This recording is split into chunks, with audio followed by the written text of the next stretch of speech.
and welcome to my channel. So first of all, apologies for the late video, but I've been having crazy dreams and I'm one of those that my dreams are very vivid and they actually affect my reality. So I needed to take a day to center myself. Let's get started. So episode 7, it's here. It's called Dark Along the Ways, and I can't believe we only have one more episode left until the finale, which is next week. Episode 7 was my favorite so far, and not only because we finally found out who the Reborn dragon is, but because of the opening scene. That cold opening was epic. So we see this pregnant woman, and we know by now that she's Ren's mother. She gives birth to the dragon, and she's got the red hair, and she's just like fighting all these men, and she's killing the crap out of them. I kind of had a hint that Ren was going to be the dragon because I was listening to this podcast that was talking about the show and the books, and they said no spoilers. So I was like, okay, I'll listen. But someone in the panel said that in the series, the character that was the most bland was going to be the dragon. And I was like, the most bland character for me, it's Ren.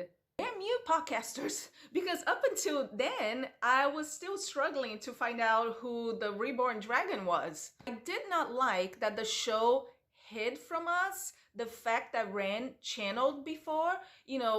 Almost at the end, we get the sequences of Ren channeling, and I was like, that's cheating. That's not fair. We didn't know that. Going back to the opening scene, the fighting choreography was amazing. It was the best action sequence in the whole show. Actually, it was the best action sequence that I've seen in a long time.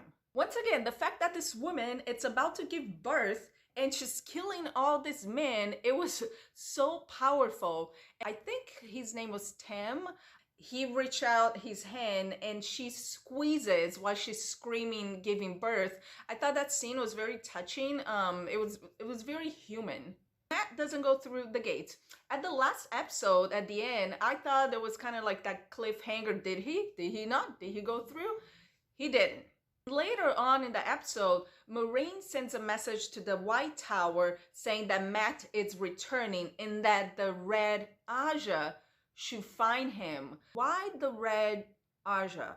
The readers, I have a question. In the books, did Matt go through the gates, or the show is being faithful to the books about him not going with the group? What was up with the love triangle between Egwene, Perrin, and Rand? Nynaeve said something to the boys. She said, stop fighting over her like she's some sort of prize. And Rand said to Perrin, he said, the day you proposed to your wife was the day that me and Egwene got together.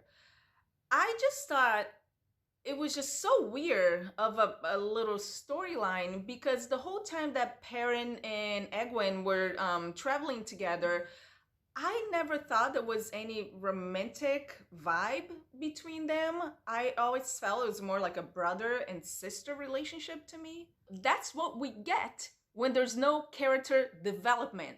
After the cold open, which I said it was my favorite part, my next favorite part, it was when they were hearing the dark wind, what's called Machin Shin.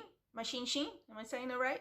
It's basically that voice that was talking to everyone. And even though Moraine said, don't listen to that voice, forget everything you heard, it's kind of impossible to forget, because the black wind basically plays with paranoia and, excuse my language, goes to the shittiest part of your brain.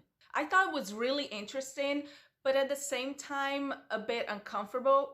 If you ever had to deal with depression, panic attacks, and the paranoia that comes with it, you know those voices are there. Those voices tell you your deepest fears, just like the black wind did to them. After they leave the Way Gates, they go to the Borderlands, which is Lan's home, and we finally get a love scene between him and Nynaeve.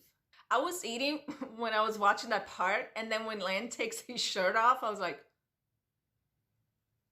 put food down, watch carefully. And his arms, like this part of his arm, whew, I thought it was funny that she was the one stalking him. I was like, you go, girl. Go get what you want. And she's the one that shows up at his door and she just like walks into his room. I really enjoy getting to know more about his background and that actually he was supposed to be king. I'm curious to see how his relationship with Moraine it's going to change because, you know, now him and Nynaeve hooked up. We know Nynaeve loves challenging Moraine. I'm hoping and praying that the finale won't let us down. Even though I wish there was 10 episodes, what did you think of episode 7? What was your favorite part? What did you think about that opening sequence?